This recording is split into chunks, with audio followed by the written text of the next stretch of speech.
봉독하겠습니다. 봄비가 올 때에 여호와 곧 구름을 일게 하시는 여호와께 비를 구하라. 무리에게 소낙비를 내려서 밭의 채소를 각 사람에게 주시리라. 데라빔들은 허탄한 것을 말하며 복술자는 진실하지 않은 것을 보고 거짓 꿈을 말한즉 그 위로가 헛됨으로 백성이 양같이 유리하며 목자가 없으므로 곤고를 당하나니 내가 목자들에게 노를 바라며 내가 숫 염소들을 벌하리라. 만군의 여호와가 그 무리 곧 유다 족속을 돌보아 그들을 전쟁의 준마와 같게 하리니 모퉁이 돌이 그에게서 말뚝이 그에게서 싸우는 활이 그에게서 권세 잡은 자가 다 일제히 그에게서 나와서 싸울 때에 용사같이 거리의 진흙 중에 원수를 밟을 것이라. 여호와가 그들과 함께한즉 그들이 싸워 말탄 자들을 부끄럽게 하리라. 내가 유다 족속을 견고하게 하며 유다 족속을 구원할지라. 내가 그들을 긍휼히 여김으로 그들이 돌아오게 하리니 그들은 내가 내버린 일이 없었음 같이 되리라. 나는 그들의 하나님 여호와라. 내가 그들에게 들으리라. 에브라임이 용사 같아서 포도주를 마심같이 마음이 즐거울 것이요 그들의 자손은 보고 기뻐하며 여호와로 말미암아 마음에 즐거워하리라. 내가 그들을 향하여 휘파람을 불어 모을 것은 내가 그들을 구속하였음이라. 그들이 전에 번성하던 것 같이 번성하리라. 내가 그들을 여러 백성들 가운데 흩으려니와 그들이 먼 곳에서 나를 기억하고 그들의 자녀들과 함께 돌아올지라. 내가 그들을 애굽 땅에서 돌아오게 하며 그들을 아수르에서부터 모으며 길르앗 땅과 레바논으로 그들을 이끌어 가리니 그들이 거할 곳이 부족하리라. 내가 그들이 고난의 바다를 지나갈 때에 바다 물결을 치리니 나일의 깊은 곳이 다 마르겠고 아수르의 교만이 낮아지겠고 애굽의 규가 없어지리라. 내가 그들에게 나 여호와를 의지하여 견고하게 하리니 그들이 내 이름으로 행하리라. 나 여호와의 말이니라. 아멘. 오늘은 스가랴서 10장 말씀을 가지고 은혜를 위한 고난이라고 하는 제목으로 묵상 나눔하도록 하겠습니다. 왕의 오심으로 인해 하나님의 택한 백성이 누리게 될 승리와 축복이 이어지고 있습니다. 흩어졌던 백성들은 다시 돌아오고 견고한 나라로 회복될 것입니다. 1절에 첫째로 여호와께 비를 구하라 그랬습니다. 추수 때 늦은 비, 봄비죠. 이 늦은 비가 내리지 않는다면 결실은 기대할 수가 없습니다. 그래서 구름을 일게 하시는 여호와께 비를 내려달라고 구하라는 것입니다. 하나님은 소낙비를 내리셔서 각 사람에게 밭에 채소와 열매를 주십니다. 본문이 우리에게 주는 교훈이 있는데 하나님의 은혜를 구하라는 것입니다. 농사를 지어서 곡식을 얻기 위해서 중요한 것들이 있습니다. 첫째로 비가 적당한 때에 내려야 한다는 것입니다. 풍성한 열매를 얻기 위해서는요, 모내기를 할 때, 그리고 곡식이 성장하는 한여름에, 또 곡식이 연그는 가을에 맞춰서 비가 내려야 합니다. 아무 때나 내리는 비는요, 오히려 농작물에 피해를 끼칠 수가 있는 거예요. 두 번째, 적당한 양의 비가 내려야만 합니다. 비는 곡식이 자라는 데 있어서 꼭 필요하죠. 그러나 그 양이 너무 부족하거나 너무 지나치면 결국 농사를 망치게 되는 것입니다. 그러니까 비는 적당히 내리고 또 적당한 때에 내려야만 하는 거예요. 신앙생활도 마찬가지예요. 적절한 때에 적절한 하나님의 은혜를 입어야만 신앙생활을 제대로 할 수가 있습니다. 매년 6월 말 부흥회가 끝난 후부터 8월까지가 힘든 경우가 많이 있었습니다. 많은 여름 사역들을 감당하느라 지치기도 하고 그리고 더운 날씨로 인해서 영성도 떨어지기 때문이죠. 올해도 마찬가지였는데요. 저는 최선을 다해서 버티면서 하나님의 은혜를 주시기만을 간절히 기도해 왔습니다. 그런데 중고등부 YFC 수련의 마지막 날 우리 학생들과 함께 아가파오의 베드로의 고백이라고 하는 노래를 부르다가 큰 은혜를 받았습니다. 가사는 이래요. 내가 가장 후회하지 않는 일, 예수를 따르는 일, 내 금을 버리고 내 사랑들 뒤로 하고 나를 부르신 주님과 동행하는 일, 나의 평생에 소원하는 일, 예수를 닮아가는 일, 굳은 마음 제하시고 사랑을 가르치신 나의 예수님을 사랑하는 일, 날 부르심에 감사, 날 놓지 않으심에 감사, 하늘 보자 버리고 날 사랑하심에 감사, 나의 모든 삶을, 나의 모든 인생을 예수님과 함께 걷겠습니다. 내가 나를 사랑하느냐? 주님 내게 물어보시네. 내가 주를 사랑합니다. 내가 주를 사랑합니다.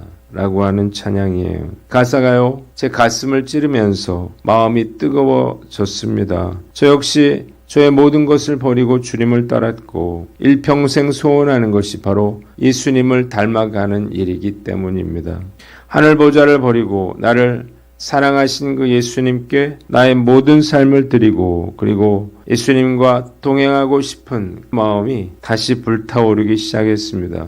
지난 주일 예배를 드릴 때 다시 뜨거운 마음으로 주님을 경배하며 찬양을 올려드릴 수가 있었습니다. 이렇게 주님께서 적절한 은혜를 주셔서 지금까지 사역을 해올 수 있었다는 생각이 듭니다. 주님이 다시 은혜를 주셔서 하반기에도 열정적으로 사역할 수 있을 것 같아요. 감사하고 또 감사한데요. 우리가 힘들고 어려운 영적인 슬럼프를 겪고 있다 하더라도 주님의 은혜를 구하면서 버티고 또 주님께서 적절한 때에 주시는 그 은혜를 인하여 우리가 맡겨주신 사역에 최선을 다하시는 저와 여러분들 되시기를 바랍니다. 두 번째 2절로 5절 말씀인데 2절에 우상을 버려라는 거예요. 드라빔은 허탄한 것을 말하고 복술자는 거짓 환상을 말하므로 헛된 말로 위로하니 백성들은 양떼같이 방황하며 목자가 없으므로 고통을 당한다고 했습니다.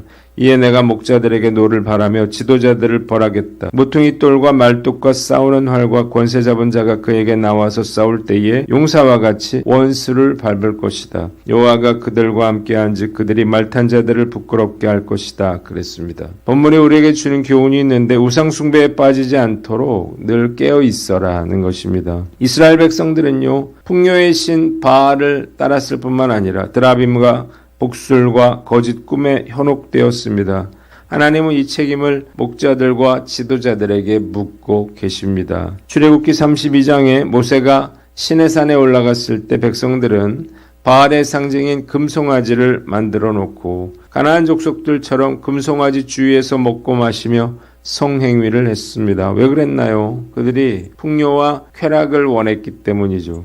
현대인들은 고대 사회에 바알과 같은 우상을 절대로 숭배하지 않는다고 생각할지도 모릅니다. 모르는 말이에요. 부와 성적인 쾌락을 추구하는 현대문화는 결코 새로운 것이 아닙니다. 그 어느 시대보다 더 강력해진 바알 신이고 아세라 신인 거죠. 물질 만능의 세계에서 돈의 위력과 성을 통한 쾌락은 그 어느 때보다도 우리에게 강력한 힘을 바라고 있는 것입니다. 출애굽기 20장 44절에 하나님께서는 너를 위하여 새긴 우상을 만들지 말고 라고 말씀하셨는데 이것은 바로 우상 숭배의 본질이 무엇인가를 우리에게 알려줍니다. 우상 숭배의 본질은 자기 사랑에 있습니다. 우상은 자기를 위해서 만드는 거예요. 내가 하나님보다 더 사랑하고 집착하는 것, 그것이 바로 우상인 것입니다. 하나님보다 돈을 더 사랑하고 중요시하는 사람은요, 돈을 우상으로 삼는 사람이고, 하나님보다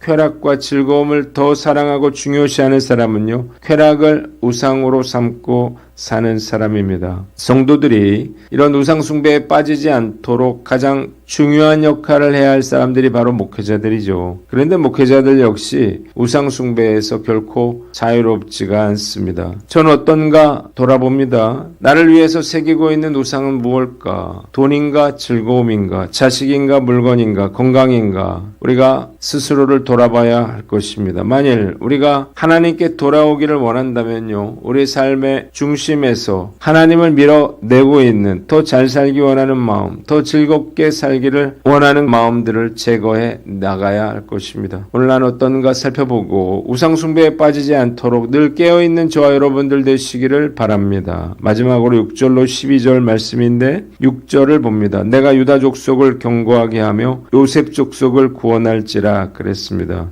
내가 유다 족속을 강하게 하고 구원하겠다. 그들을 긍휼히 여김으로 다시 돌아오게 함으로 나에게 버림받은 적이 없는 사람들처럼 되게 해주겠다. 에브라임은 용사가 추되며 그들의 자손은 여호와로 인해 즐거워하리라. 내가 휘파람을 불어 그들을 불러 모을 것은 내가 그들을 구속했기 때문이다. 그들은 다시 옛날처럼 번성할 것이다. 내가 그들을 애굽 땅에서 아수르에서 길르앗 땅과 레바논으로 데려올 것이니 그 땅이 비좁을 것이다. 그들이 고난의 바다를 지나갈 때 내가 바다 물결을 치리니 나일강이 마르고 아수르의 교만이 낮아지고 애굽의 홀도 없어질 것이다. 내가 그들로 하여금 여호와를 의지하여 견고하게 할 것이니 그들이 내 이름으로 나아갈 것이다. 그랬습니다. 본문이 우리에게 주는 교훈이 있는데 소망을 잃지 말라는 것입니다. 하나님께서는요, 아무리 강력한 권세를 지닌 원수들이 당신의 택한 백성을 에워싸고 있다 하더라도 흩어진 백성들을 다시 약속의 땅으로 불러 모으셔서 거할 곳이 없을 정도로 그들을 축복해 주시겠다고 약속해 주시고 있습니다. 이 말씀이 얼마나 이스라엘 백성들에게 힘이 됐을지 우리가 상상할 수가 있겠죠.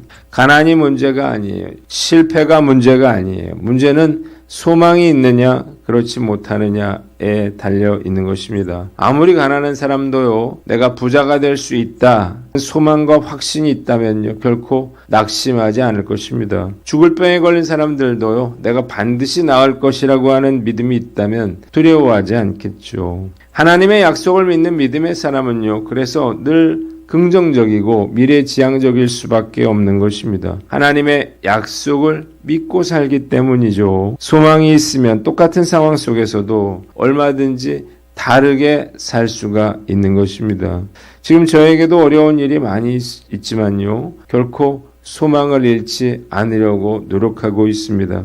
우리가 현실을 보면요, 낙심이 됩니다. 두려움과 염려에 빠지게 됩니다. 이럴 때일수록 우리가 하나님의 약속의 말씀을 붙잡고 믿음의 확신을 가지고 살아야 하는 거예요. 오늘 나는 어떤가 스스로를 돌아보고 이 소망의 믿음으로 어려운 상황들을 이겨내는 저와 여러분들 되시기를 주님의 이름으로 축원합니다. 기도하겠습니다. 하나님 아버지, 우리가 늘 하나님의 은혜를 구하며 늘 깨어 있고 소망을 잃지 않게 하여 주시옵소서.